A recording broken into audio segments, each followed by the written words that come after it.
Bonsoir. Vous faites peur, Éric Nolot, vous faites peur. Cette jeune femme ne voulait pas s'asseoir à vos côtés. Pourquoi ? Pourquoi ? Parce que c'est une jeune femme, justement. Ayez confiance. Tout va bien se passer. Dites donc, vous avez vu comme on a des jeunes femmes aujourd'hui? Regarde, on nous reproche parfois, on dit ah voilà, ce sont des plateaux masculins, voilà. Et en plus, des jeunes femmes de talent, elle en est à son 3e bouquin, Lolita Peel. Alors celui-là, il change des précédents en plus. On y viendra tout à l'heure avec Zemmour et Nolot. C'est un bouquin d'anticipation. C'est-à-dire pourquoi, je vais vous expliquer. Je vous ai demandé d'arriver un peu plus tôt sur ce plateau que prévu, parce que dans un instant, on va recevoir quelqu'un qui peut nous parler peut-être de ce qui va se passer dans le monde qui vient et dans les années futures. Vous, on ne sait pas trop d'ailleurs dans combien d'années ça se passe, votre bouquin. Mais c'est pas vraiment un roman futuriste, c'est plutôt un roman paranoïaque. Oui. L'anticipation n'a jamais prétendu prévoir ce qu'allait se passer dans plusieurs années, mais plutôt de critiquer ce qui se passait au moment où elle était écrite. Ouais, c'est vrai que vous servez pas mal, évidemment, des nouvelles technologies d'aujourd'hui pour imaginer le pire avec ces technologies-là. Oh, c'est pas très nouveau. Au contraire, j'ai mis un point d'honneur à ne décliner que des concepts futuristes foireux. Car l'idée n'était absolument pas de faire l'apologie du progrès. Voilà, donc... non, ça c'est des gadgets, c'est pas très important.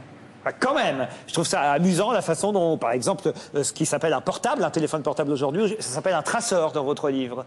Oui, c'est vrai, mais ça c'est de la BD, oui, il y a quelques concepts comme ça, la mort bancaire, le traceur, l'hyperdémocratie, la préventive homicide. La quoi? La préventive homicide. C'est de la BD, ouais. C'est de la série B.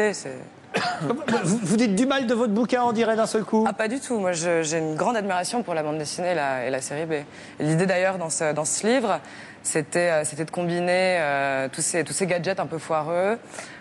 J'ai dit au moins 4 fois foireux pour parler de mon propre livre. De quoi on va vivre, nous? Oui, c'est ça. C'est un peu comme si elle craignait ce que Zemmour et Nolot allaient dire. Parce que moi, j'ai trouvé ça super, cette idée d'anticiper justement ce monde dans lequel on pourra peut-être vivre dans quelques années. Je sais pas dans combien de temps, hein, justement, c'est ça la certitude de ce bouquin. Mais ce qui a dû vous plaire, c'était cette anticipation oui, moi, ça me plaît du beaucoup. coup de foudre qui permet des rapports sexuels et effectifs systématiques à tous les coins de ça rue. c'est pas mal, grâce à son traceur, justement. Entre autres... Mais est-ce que c'est un progrès? Non, mais je suis pas sûr que ce soit ça qui m'ait spécialement plu. Je trouve que, effectivement, moi je crois volontiers qu'un jour, il y aura peut-être une société comme ça, une sorte de Claire-Monde, hein, ça s'appelle dans votre bouquin. Claire-Monde, c'est l'espèce de diable corporate qui dirige tout en sous-main. C'est ça, c'est-à-dire qu'un jour, on sera dirigé par quelqu'un, enfin ceux qui le choisiront, ça y est. Et ceux qui auront l'argent pour, parce qu'il y aura des non-zones, comme vous dites dans ce livre, où on n'aura pas forcément le droit à ces fameux avantages, mais est-ce que ce sont des avantages? Parce que vous trouvez que c'est le futur? Ah, j'en ai bien peur. Moi, j'ai peur que votre bouquin, il soit plus qu'un bouquin de... Moi, je trouve que c'est le présent. Hein. Ah non. Vous savez ce que c'est, l'étymologie de banlieue? Allez-y. C'est bannir, bannissement. Oui, certes, mais c'est quand même pas au point... J'entends Zemmour. Mais c'est pas vrai. Non, mais ça, c'est un lieu commun qu'on sort depuis des mois.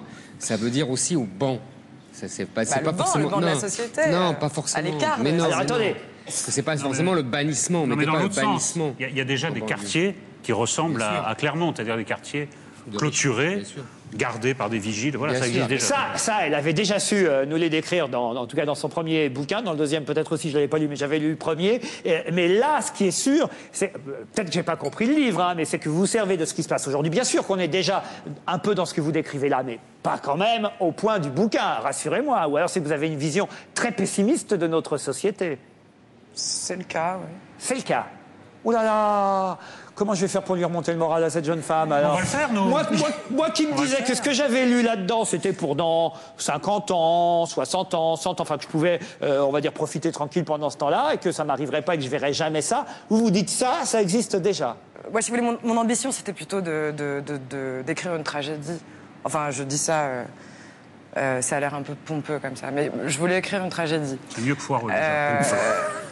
On s'améliore. Ah, mais je connais au moins 4 adjectifs. Mon bouquin est tragique. Putain, du foireux. Non, bon, je voulais écrire une tragédie et je voulais parler du monde et voilà. Et comme je suis pas capable j'aurais pas été capable d'écrire sur le monde en livrant de la pensée pure. Je suis passée par l'anticipation, par le polar, par le genre. Voilà. Et si ça s'appelle Crépuscule Ville, il faut aussi expliquer qu'entre autres, c'est parce qu'il n'y a plus de soleil dans cette ville-là. Oui, ça c'est encore une de mes métaphores subtiles pour...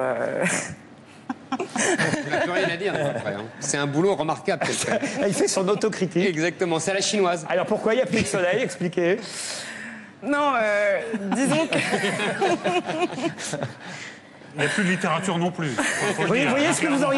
voyez ce que vous auriez dû faire, Gaëtan? Vous auriez dû arriver avec votre album et dire ouais, de la Manoukian, merde. il est pas terrible comme mec, il m'a pas fait un super album, mais N'achetez pas mais- cette merde. Bah écoutez, c'est pas mal ça, hein, comme...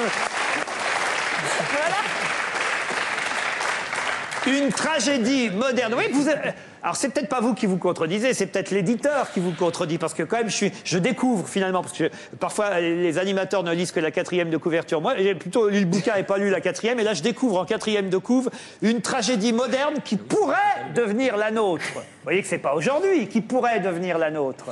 Non, mais les phrases qu'on écrit au dos des bouquins pour qu'on les achète. Elle est terrible. Hein. Même la 4e est ratée.